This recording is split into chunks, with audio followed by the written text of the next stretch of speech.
Greetings. तो अच्छा topic है, शाम के वक्त कोई आपके बारे में क्या सोच रहा है। Okay, this is the topic and we gonna just here Hindi oracle, second oracle and the tarot. ठीक है, तो टैरो में भी हम लास्ट में यूज़ करेंगे, but first will check out the Hindi oracle. ठीक है, देखते हैं क्या आता है, मैसेज क्या आता है। Reading, here we go and we will pick some cards. देखते हैं how they are going to resonate with you, right? So just wait for the messages to come to you. Wait, चलो देखते हैं क्या है मैसेजेस। 1 2 3 and 4।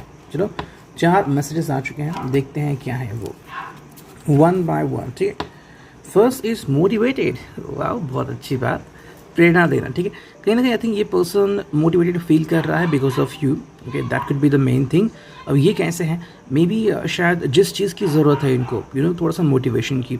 अगर कोई बड़ी प्लानिंग है इनकी रिगार्डिंग देयर ओन वर्क, या फिर कहीं वो खुद काम कर रहे हैं, कहीं इनका खुद का बिजनेस है, तो उसमें उनको शायद कुछ ज़्यादा इन्वेस्टमेंट करनी या फिर कोई एक बड़ी स्टेप उठानी है। तो ऐसे में इनको जो मोटिवेशन चाहिए वो शायद आपने मुहैया करा है। ईदर यू आर मैरिड और आप बहुत अच्छे एक दूसरे के साथ कम्युनिकेट कर रहे हो एंड आप दोनों एक दूसरे को काफ़ी ज़्यादा सपोर्ट कर रहे हो। Because of that I think ये पर्सन को काफ़ी अच्छा फील कर रहा है कि there is somebody who is giving me faith. कोई मतलब ऐसा पर्सन है जो इनको विश्वास दिला रहा है कि तुम जो कर रहे हो सही हो एंड मैं तुम्हारे साथ हूँ। ठीक है, तो ये एक काफ़ी अच्छा कार्ड है आप दोनों के लिए। सेकेंड जो कार्ड है यहाँ पे वो है विदड्रॉ, यानी कि वापसी। ठीक है, the main thing for this person to understand, मतलब जो लोग कई बार कमेंट करते हैं ना कि when the person will come back in their life, वो पर्सन कब आएगा। तो कहीं ना कहीं ऐसा कोई जो पर्सन है जो शायद चला गया था, फिर बात नहीं कर रहा था, ऐसा कोई person all of a sudden आपको कोई मैसेज कर सकता है। ठीक है, अचानक कोई मैसेज, या फिर कि आपको पता चला कि वो आपके बारे में किसी से पूछ रहे थे, आपके सोशल हैंडल पे उन्होंने कहीं पे कोई लाइक कर दिया, कोई कमेंट कर दिया, तो ऐसे कोई बात हो सकती है। ये पर्सन शायद चाहता है आपकी ज़िंदगी में दोबारा से आना, लेकिन फिर बात वही आती है कि क्या अभी इस वक्त आप इनको एक्सेप्ट करने के लिए रेडी हो, क्या आप इनको अंडरस्टैंड करते हो, क्या इन्होंने जो गलतियाँ की हैं आप उनको माफ़ करने वाले हो। ये बातें यहाँ पे आती हैं। नेक्स्ट कार्ड है वो सेल्फ एस्टीम, यानी कि आत्मसम्मान। ठीक है, ये क्यों इम्पोर्टेंट है, किसी ना किसी रिलेशनशिप में एक ऐसा मोड़ भी आता है जहाँ पे सेल्फ एस्टीम दाव पे लगती है, और जब सेल्फ एस्टीम के ऊपर सवाल आता है तो कोई भी सच्चा और सीधा इंसान ऐसे किसी भी रिश्ते में नहीं रहेगा जहाँ पे उसके सेल्फ एस्टीम की धज्जियाँ उड़ाई जाती हैं, राइट। तो ये इंपॉर्टेंट होगा इस रिश्ते में ये देखने के लिए कि एग्जैक्टली हो क्या रहा है। अगर आपको लग रहा है कि इस पर्सन ने कभी आपको तकलीफ दी थी, या फिर आपकी वजह से इनको तकलीफ हो रही है, तो अंडरस्टैंडिंग क्या होना चाहिए, एक दूसरे को माफ़ करना या फिर उसी बात को लेके झुलस जाना। ओके, तो ये बात यहाँ पे इम्पॉर्टेंट है। ये एक ऐसा कपल हो सकता है, ये कार्ड जिनके लिए है कि कहीं ना कहीं सेल्फ एस्टीम को लेके प्रॉब्लम्स हुई हैं। ठीक है, तो अगर कोई ऐसा पर्सन है जिसने आपके सेल्फ एस्टीम को ठेस पहुँचाई है, और अगर वो पर्सन दिल से माफ़ी मांगता है तो शायद आप उसके बारे में सोच सकते हो। अगर नहीं तो आई थिंक आपका सेल्फ एस्टीम काफ़ी उम्दा है, आप उसको लेके आगे बढ़ सकते हो। Definitely will find someone in your life soon. ये जो कार्ड है वो इंडिविजुअल, यानी कि अकेला। दैट ये जो फोर्थ कार्ड है, ये अभी जो थर्ड कार्ड आ गया है सेल्फ एस्टीम, उससे कनेक्टेड भी हो सकता है कि कोई पर्सन अकेला क्यों रहता है या फिर क्यों रहना चाहता है, राइट। रिलेशनशिप हर एक को चाहिए, ऐसा ज़रूरी नहीं होता।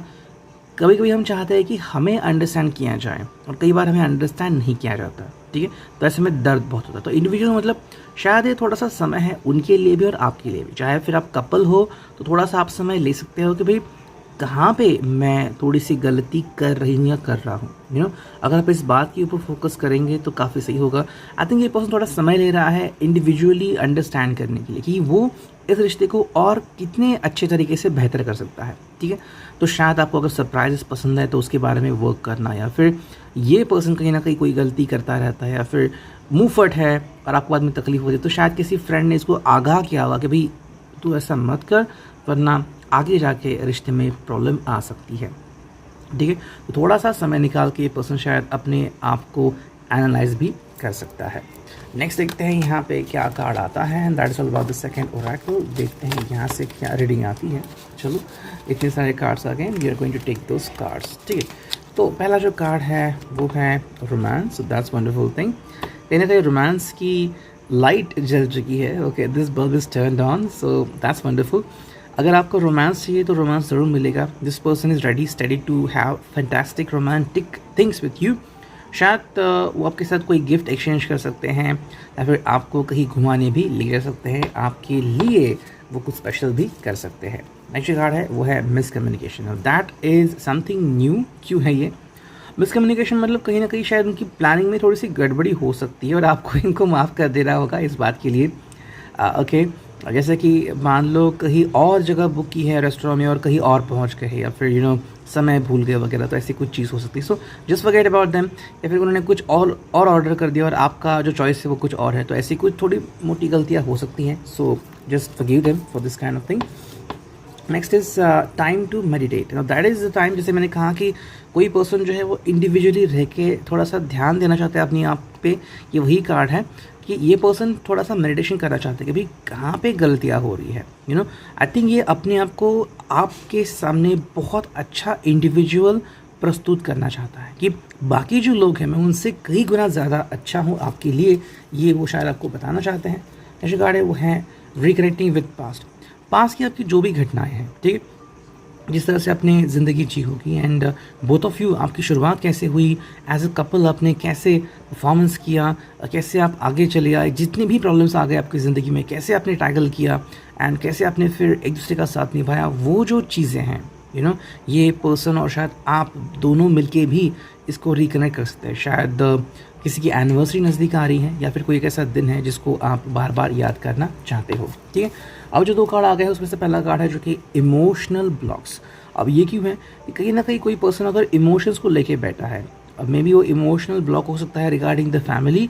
कहीं किसी फैमिली ने अबैंडन किया है, फिर कोई एक नेगेटिव मोमेंट था जिनको लेके बैठे हैं और वो उनके दिमाग से जाता नहीं है. ठीक है, जैसे किसी ने कोई एक्सीडेंट देख लिया या फिर रिलेशनशिप में कोई मिसहैप हो गया अर्लियर और वो लेके बैठे और उसको लेके आगे नहीं बढ़ पा रहे हैं, तो वो एक चीज़ है जिसके ऊपर इनको वर्क करने की ज़रूरत है और आप इनको ज़रूर हेल्प कर सकते हो. And finale card by protecting the heart. That is very important कि भाई ये आपसे चाहते क्या है. प्रोटेक्टिंग द हार्ट यानी कि भाई अपने दिल की अंडरस्टैंडिंग करना, दिल की सुरक्षा करना, जो कि काफ़ी इंपॉर्टेंट होगा इनके लिए और आपके लिए भी.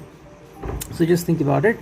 क्या इंपॉर्टेंट है कि भाई इनकी और आपकी जो दिल की अंडरस्टैंडिंग है वो सेम रहे, ना तो आप इनको हर्ट कर रहे हो ना तो ये आपको हर्ट करना चाहते हैं. ठीक है, now let's connect with the tarot. देखते हैं टैरो से हमें क्या रीडिंग मिलती है. ऑलमोस्ट 8 मिनट होने को आए हैं. ये चलो कुछ कार्ड्स चुनते हैं. ओके, 2 कार्ड्स तो आ गए और देखते हैं कितने सारे कार्ड्स आते हैं. Third card has come and let's move on fourth. ठीक है, फोर्थ. आई थिंक ये कार्ड काफ़ी हो गए इस रीडिंग के लिए. देखते हैं क्या है ये कार्ड्स.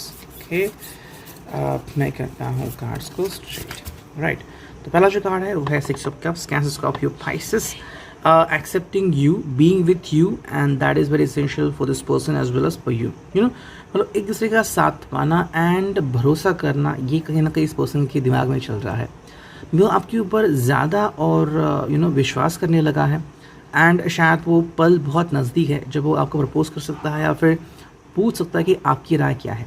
हालांकि शायद आप में से कुछ लोग सिर्फ एज अ फ्रेंड मिल रहे होंगे, लेकिन ये पर्सन आपके बारे में बहुत ज़्यादा सोचता है एंड उसे लगता है कि शायद ये जो रिश्ता है वो बियॉन्ड द फ्रेंडशिप जा सकता है. लेकिन नेक्स्ट कार्ड है नाइट ऑफ कॉइंस यानी कि टॉरस और कैप्रिकॉर्न. कहीं ना कहीं ये पर्सन की शुरुआत तो हो चुकी है आपको अंडरस्टैंड करने से. शायद वो बहुत मेहनत कर रहा है आपको अंडरस्टैंड करने के लिए. मे बी अगर आप दोनों सेटल हो तो शायद इसकी कोशिश वही रहेगी कि कैसे ना कैसे करके आपको बताया जाए कि वो आपसे कितना प्यार करता है. हालांकि वो पहले ये चीज़ की उम्मीद कर रहा है कि ये खुद सेटल हैं एंड अब ये अगर कोई मूव करता है तो वो ऐसा मूव होना चाहिए कि directly going to get approval from you and preparing for marriage. Okay, तो ये आ गया है फ्रॉम नाइट ऑफ कॉइंस. ठीक है, नेक्स्ट कार्ड यहाँ पे वो है द चैरियट यानी कि कैंसर साइन यहाँ पे आ चुका है and that's all about it कि भाई कहीं ना कहीं पे जो आपकी उम्मीदें और इनकी उम्मीदें हैं, दोनों की उम्मीदें कहीं ना कहीं पे खरी उतर रही है नहीं.